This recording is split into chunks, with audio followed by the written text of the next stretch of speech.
Welcome to Nostalgia Marcana. I'm your host, Doug Leaf. Each episode of this podcast, we will look back on the pop cultural ephemera that remains in our cultural zeitgeist today and try to understand why we remain enchanted all these years later. This week, we will be revisiting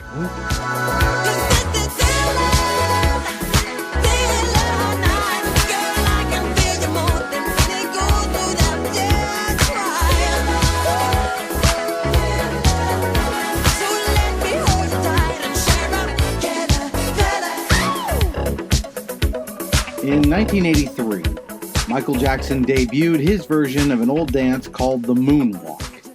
It was his signature move, and it's fitting because Thriller, the song and music video we're here to talk about today, might as well have been the moon landing, a seminal event in musical history that vaulted Michael Jackson's fame beyond any level of fame that we have ever seen before and may ever see again. I can't express just how famous the King of Pop was. If you were not born early enough to remember Michael Jackson vividly in your memories, it's really hard to understand. You would look back at this person and say, well, he had a lot of hit songs, they've got a nice groove, they're fun to dance to, these are great tunes, but it's hard to conceive of the outsized portion of pop culture that he really seized onto, and to the point where he dominated not just the 1980s, but well into the 90s, in a way that, like I said, we'll never see again. The Beatles come close, but that's still divided amongst four lads from Liverpool. Thriller is really the launch pad that sent him, in Spaceballs terms, to ludicrous speed. Now, I do need to put in a disclaimer up top. We've got to talk about the elephant in the room, which of course is that Michael Jackson was a terrible person who did very terrible things. And in this podcast, we're going to be talking a lot about his artistic triumphs, which remain objectively artistic triumphs, despite all of his awful behavior. I just want to make it clear that by talking about the massive success and pop culture phenomenon that Thriller was, that is in no way meant to excuse what he did, to whitewash it, or to somehow make it okay. And if you're the kind of person who says, I can't even listen to a podcast about Thriller because of that, that's okay. You know what? If you want to pull over, get off, and hop back on our next episode, I'm totally cool with that. I understand. But as a nostalgia piece, it's hard to imagine something that had a bigger cultural impact than Thriller did. To the degree that, this is now part of the fabric of Halloween. If there were Halloween carolers every year, this song would be in their rotation without fail. It is in every Halloween playlist to this day. But I think we should start off by talking about kind of the origins of the song, and of course then move on to talking about the music video, which is largely considered the best music video ever made. It was inducted into the National Film Registry. I think it's the only music video inducted into the film registry, and certainly the first one, because it is of national cultural significance. And I think that's hard to deny. Now, again, I'm not going to be spending any more of this podcast talking about Michael Jackson as a person. We're really only going to be talking about him as an artist and how this fits in. I do tend to believe in the death of the author. And since Michael Jackson is now dead, he can't hurt anybody anymore, and he doesn't get any more royalties wherever he is. So I don't feel too bad about boosting the song to the extent that this podcast will do that. But I also think it allows us to kind of take him out of the equation. I mean, look, if we had to not talk about everybody who unfortunately contributed to society and detracted from it at the same time, guess what? You wouldn't be using the Pythagorean theorem either. Now, that's not to say, oh, gee whiz, cancel culture, blah, blah, blah. That's horseshit. There is no cancel culture. It's called, you did something shitty and we don't like you anymore. That's not a cancel culture. That's not a culture. That's just how it's always been. That we shun people who do awful things. So it's okay to feel that way about him. In fact, you should feel that way about Michael Jackson. But moving on to the song and the video themselves, which I think now stand apart from him. And, you know, it's hard to, again, deny the outsized impact of this thing. So where to begin? So Thriller, the album, comes out in November of 1982. It is his second solo album, his follow-up to Off the Wall, which was released in the late 70s. He paired up again with producer Quincy Jones. He wanted to make something where he felt like every song on the album was a hit. He felt that he was tired of hearing songs where he'd buy an album and there would be like, yeah, one or two great, bangers on there, and the rest is all filler. And I think he largely succeeded in that. Thriller has 9 songs on it. 7 of them were hit singles. And Thriller was actually the last of these singles. The song was written by a gentleman named Rod Temperton, and it was not originally conceived as the Halloween-themed favorite that it became. Originally, it was a song called Starlight. And I'm going to play here a little bit of Starlight for you. And as you'll hear, it's the exact same groove, the same bass line. All of the instrumentation is basically the same, minus the Halloween sounds. But all of the words are different. And let me give you a little taste of Starlight.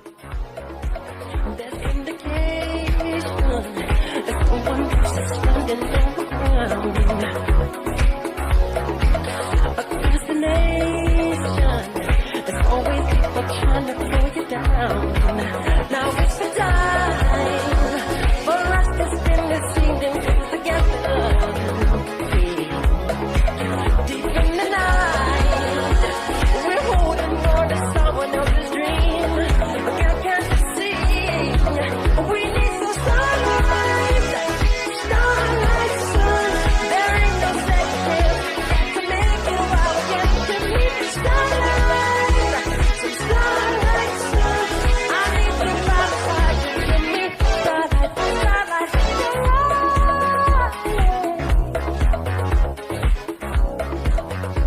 To be blunt, it kind of sucks.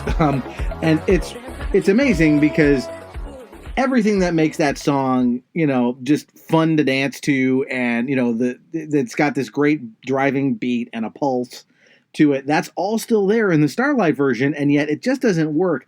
And I don't know if that's because we're so familiar with the final product that it's hard to listen to this and make sense of it. But there's something, I think the song, there's a mismatch between the lyrics and the Starlight lyrics and that music. That music really has a minor key, and it has kind of this almost like intense, like, as the final one says, they're out to get you, right? That song feels like it's creeping up on you, or the creeper's creeping up behind, right? That's not there in the Starlight version. The lyrics are just kind of just whatever. They don't match. And I don't think they really mean anything either, nearly not the way that the final one does. Now, transforming Starlight into Thriller was largely Michael Jackson's idea. He loved genre stuff, and I think that's evident in a lot of his videos and songs. He really had a love for genre movies and horror stuff in particular. And so he said, let's make it. He was the one who wanted to make it more Halloween themed. And once that idea came into the mix, Rod Temperton said the lyrics kind of wrote themselves.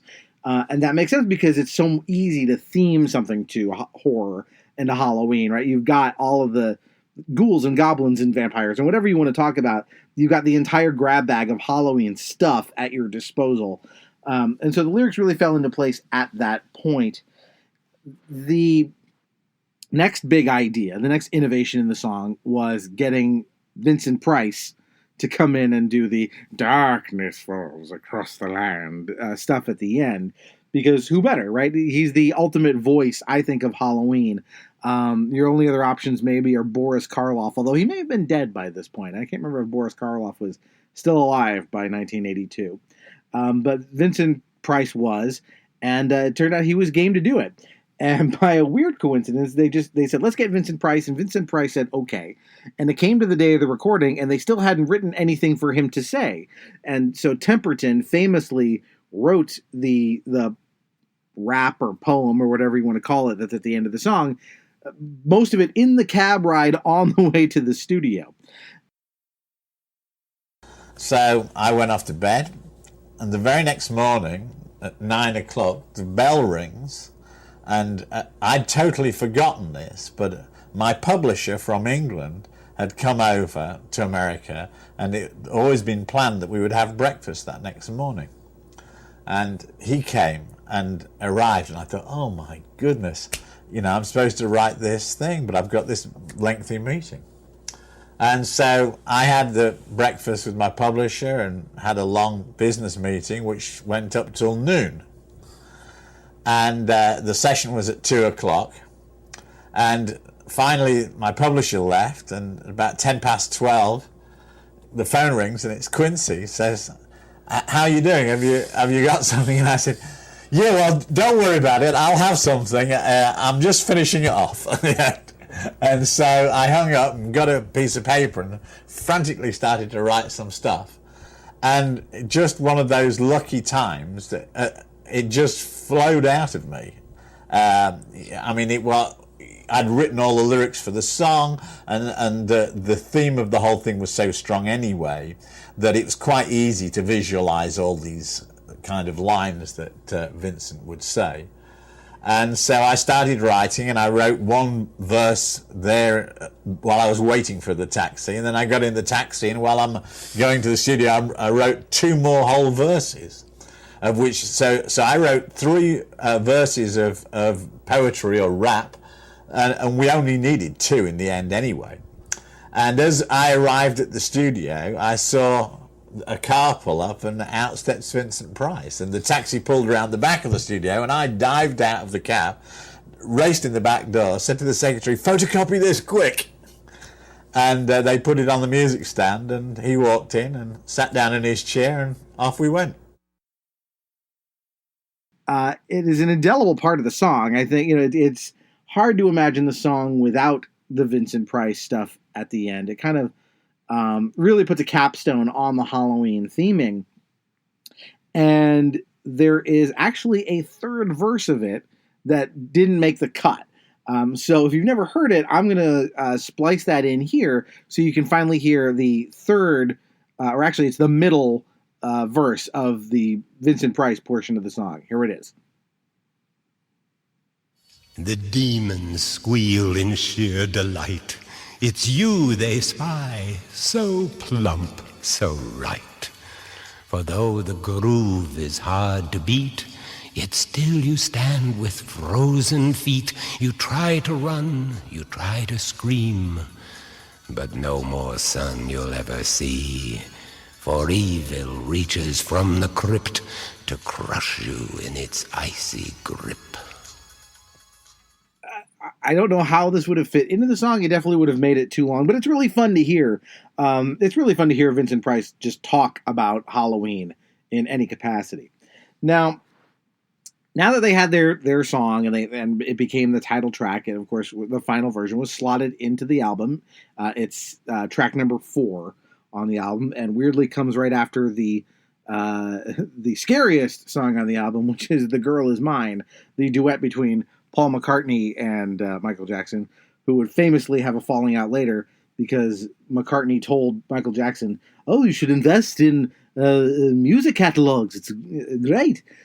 Unfortunately, Michael Jackson took that to heart and bought the Beatles' catalog, which really, really burned McCartney. "The Girl Is Mine" is actually the lead-off single from the album, which is kind of surprising because I think it's one of the weaker tunes on the album. But I'm sure they thought, hey, we got a Beatle. We got to use this. And Thriller, the album, became the best-selling album of all time. But not until I think, until the Thriller, the last single, and then its music video came out at the end of 1983. The album spent a total of 37 weeks at number one. 37 weeks. So if you ever take one of those quizzes, or you go online and you say, hey, what was the number one album or the week I was born? If you were born between November of 1982 and say like June of 1984, there's a good chance that album was Thriller. It went on to sell 70 million copies. The next closest one is AC/DC's Back in Black with about 50 million copies. So, again, a record that may never be equaled. It's an extraordinary number of sales. And it was powered by, big hits that he had with Beat It and with Billie Jean, right? All of the major songs off that album were coming out as singles and videos on the nascent MTV, which, here comes the oldest take in the world, used to show music videos back in the 80s. MTV started in 1981, so it was only a few years old. And the reason they decided let's do a music video for Thriller at all was that the album had been knocked off the number one spot in the charts twice. It was knocked off by the Flashdance soundtrack, which has a couple of good songs on it, right? What a Feeling, Maniac. And then later, after it climbed back up to number one, it was knocked off again by Synchronicity by The Police, their final album, which no slouch either. That's an incredible album. It's got Every Breath You Take on it. Extraordinary single. So the record company was looking to see what can we do to revitalize the sales of Thriller. And so they said, well, let's do Thriller as a single and as a video. And Michael Jackson decided, let's get John Landis to direct it. John Landis was, an up-and-coming director at this point, but he had a big hit, notably with An American Werewolf in London. And the transformation effects in that movie are real visceral. They're real gross. It's classic, practical body horror type effects. And Jackson really wanted that. He wanted that in this movie, in this video. And it was unparalleled in its ambition, because it wasn't just, let's get Michael to, dance around a studio like he did in Billie Jean. And those videos are cool. Billie Jean and Beat It are both great videos, but they're fairly standard in a lot of ways, except for the fact that Michael Jackson can dance the pants off of most other people in those videos.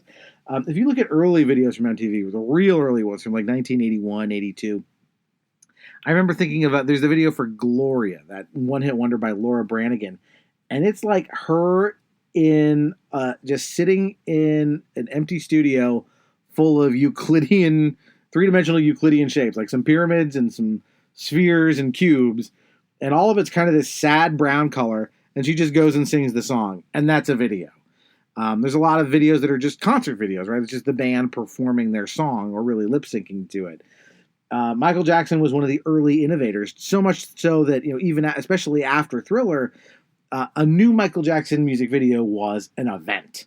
When Bad came out a few years later, when Dangerous came out in 1991, this is the one I remember being such a big deal because I was old enough in 1991 to remember, oh my gosh, this video for Black and White is coming out. It's going to be a huge, huge deal. A brand new Michael Jackson video.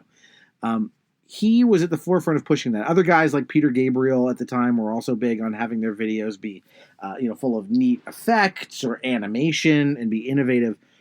But nobody did what Michael Jackson did in terms of, let's make something that's about, 13 minutes long.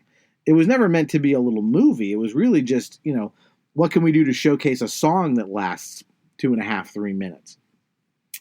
But when you're Michael Jackson and you've had the number one album in the world for I don't know how many weeks at that point, you can afford to be a little daring. And so they made this video. It stars Michael Jackson and Ola Ray as the girl who plays opposite him. She was a Playboy bunny at that point. I don't think she had much of a career afterwards, but she is great in it. And Michael Jackson wanted to make sure it had the practical effects. So it has the transformation of him into a werecat. Why a werecat? Well, the makeup specialist, a little guy named Rick Baker, and if you don't know him, he got real famous from doing a small independent film known as Star Wars. So definitely, again, no slouch in the makeup department. They went all out on everybody in terms of talent for this. So Rick Baker wanted to do a werecat because I guess he felt like he'd done a werewolf already. So that's why Michael Jackson's a werecat in it. And if you notice early in the video when Michael Jackson comes out of the movie theater that's playing, it's got Thriller on the marquee, there are a lot of posters behind him. Those posters are all posters for Vincent Price movies. Prominently in there is one for House of Wax, which I think is one of his better ones. So a nice nod to having him in there. And it's also a non-traditional music video because if you watch it, it recuts the song. It doesn't just play the song front to back. It actually re-edits everything and reorders it. So the chorus of the song is missing in two spots where it ordinarily would be. Michael Jackson just sings the first few verses back to back without the chorus in them. Then before he gets to the chorus, we actually get the Vincent Price narration, which is in the album. It's at the end of the song. Here it's in the middle of the video as he narrates over the zombies coming out of their graves. Then we get to the music drops away, and we have the scene of the zombies menacing Michael and Ola Ray. Then the music kicks back in, and then we get the chorus of the song. That after this incredible dance sequence, probably I would, for my money, the best dance sequence in any music video that I've ever seen, including other ones by Michael Jackson. There's been a lot of great dances in music videos. You got Paul Abdul and DJ Scat Cat in Opposite Track. That's a good one.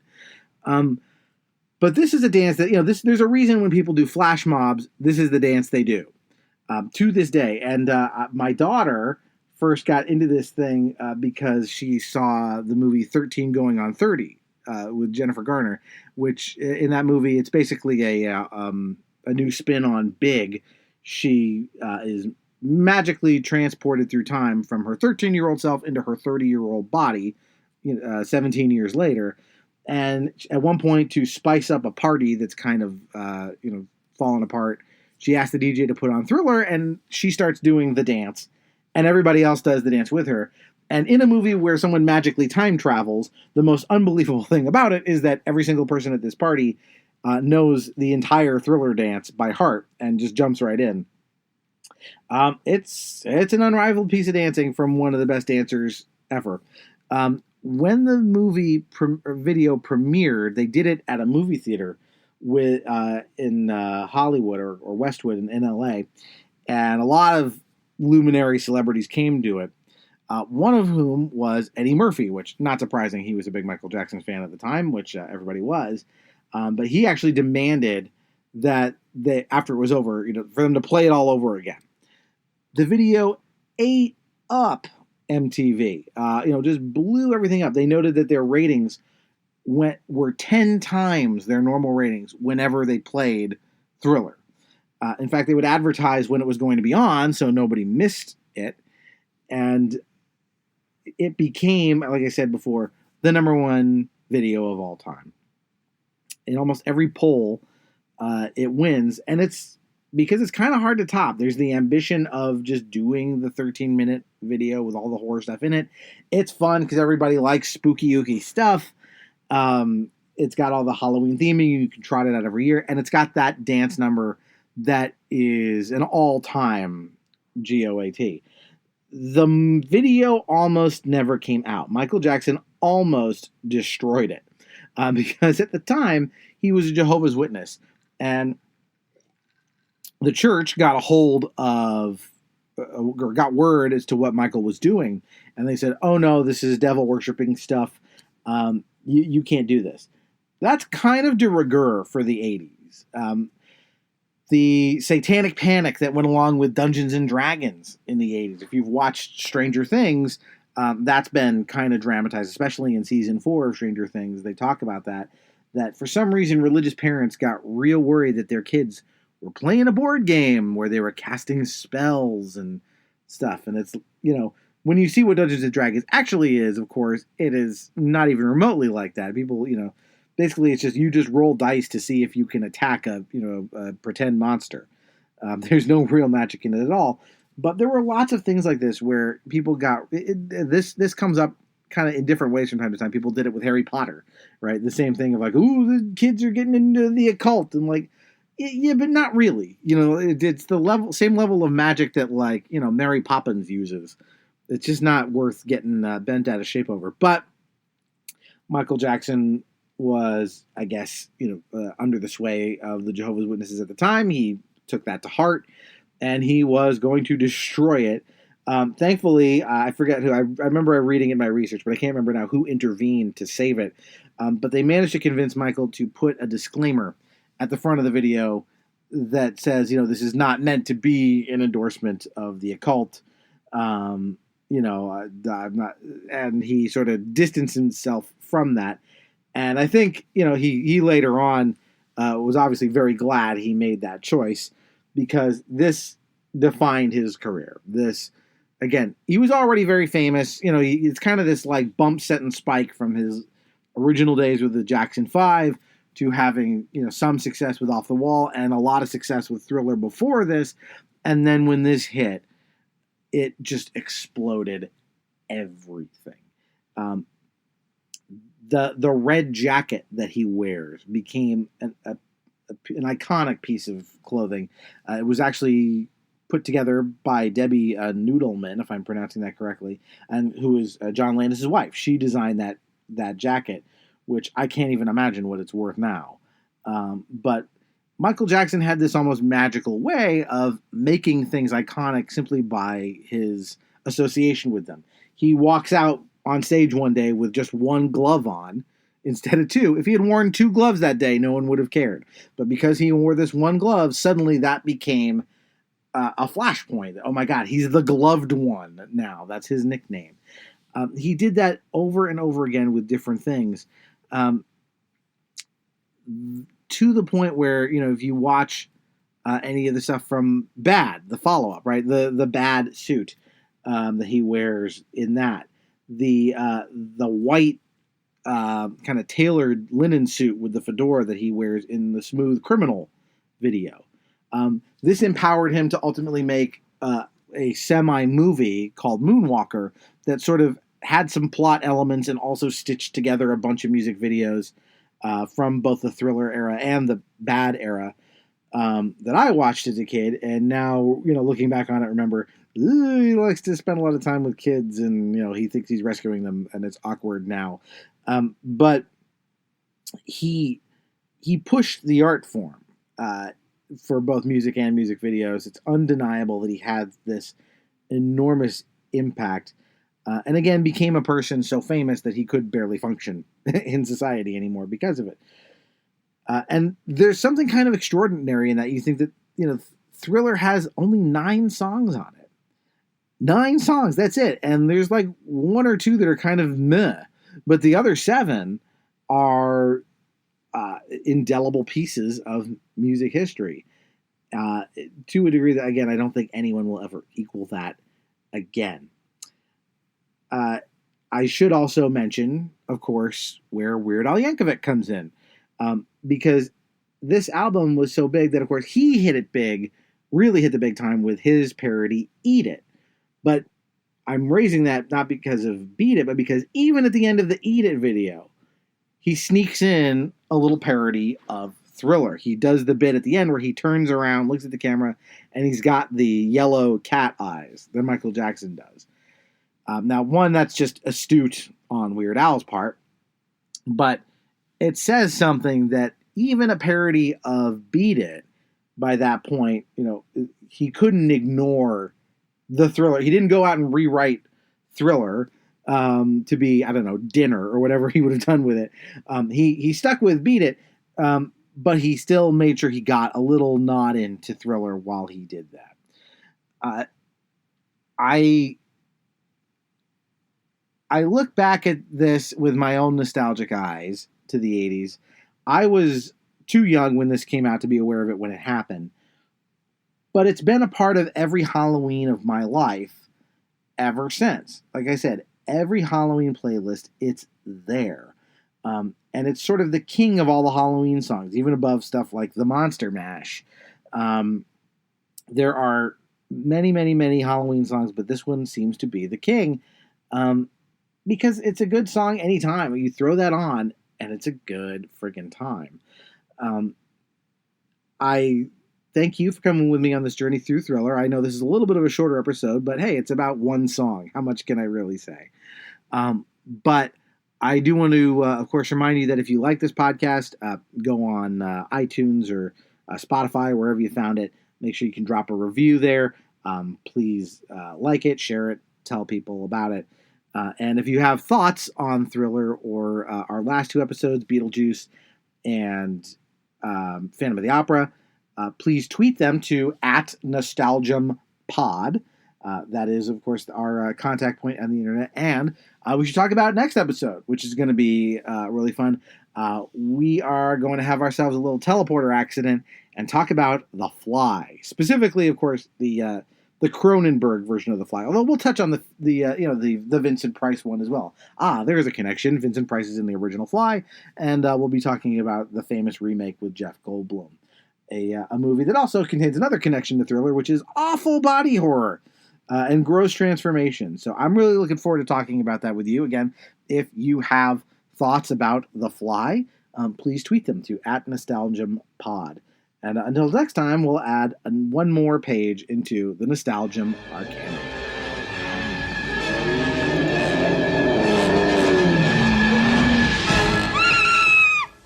What's the problem?